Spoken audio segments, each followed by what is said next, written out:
आज या ठिकाणी दानापूर येथील पाझर तलावावर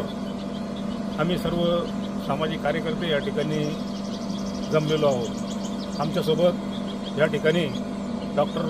संजय देशपांडे भारतीय जनता पार्टीचे तालुका उपाध्यक्ष, तसेच शेख नजीरभाई माजी नगराध्यक्ष, दीपक मोरे भारतीय जनता पार्टीचे युवाचे शहराध्यक्ष, नगरसेवक दीपक बोर्डे, जगदीश कामकर, अमोल ज्ञानेश्वर पाटील तळेकर व राजू सुलताने असे बरेचसे कार्यकर्ते या ठिकाणी आम्ही आलेलो आहोत। कारण की भोकरदन शहराचा पाणी पुरवठा जवळपास 8-10 दिवसापासून या ठिकाणी बंद असल्यामुळं भोकरदन शहरातील नागरिक त्रस्त झालेले आहेत। कारण की येणाऱ्या काळामध्ये आज आणि उद्या रंगपंचमीचा, होळीचा फार मोठा उत्सव या ठिकाणी आहे व तसेच मुस्लिम बांधवाचाही या ठिकाणी रमजान उत्सव चालू आहे। त्यामुळे भोकरदन शहराला पाणी पुरवठा नसल्यामुळं फार मोठा प्रश्न या ठिकाणी निर्माण झाला होता। म्हणून आम्ही सर्व कार्यकर्ते या ठिकाणी आलो असता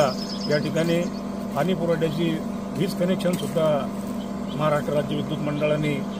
बंद केलेले होते। पाटबंधारे विभागाने या ठिकाणी पाणी पुरवठ्याच्या मोटरला याला सील या ठिकाणी ठोकलेलं होतं व त्यांचं नगर परिषद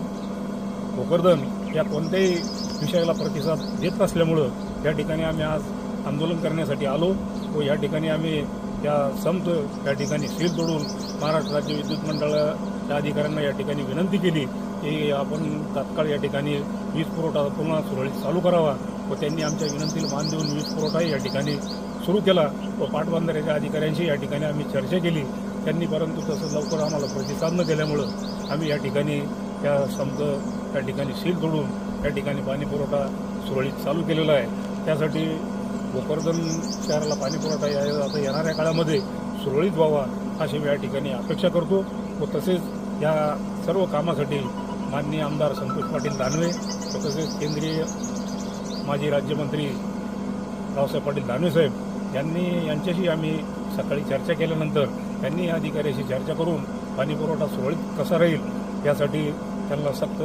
अशा सूचना दिल्या व येणाऱ्या काळात कोणत्याही प्रकारची पाणी पुरवठ्याची अडचण शहराला होऊ नये अशी सर्वांनी या ठिकाणी अपेक्षा व्यक्त केली। त्याबद्दल सर्व कार्यकर्त्यांची या ठिकाणी मी जमलेल्या कार्यकर्त्यांची या ठिकाणी धन्यवाद व्यक्त करतो व येणाऱ्या काळात भोकरदन शहरामध्ये जर पाणी पुरवठ्याचा पुन्हा प्रश्न निर्माण झाला तर यापेक्षाही असं तीव्र आंदोलन या ठिकाणी करण्यात येईल अशी दखल नगर परिषद व पाटबंधारे विभागाने घ्यावी व येणाऱ्या काळात त्यांनी पाणी पुरवठा सुरळीत ठेवावा। भारतीय जनता पार्टीचा विजय असो।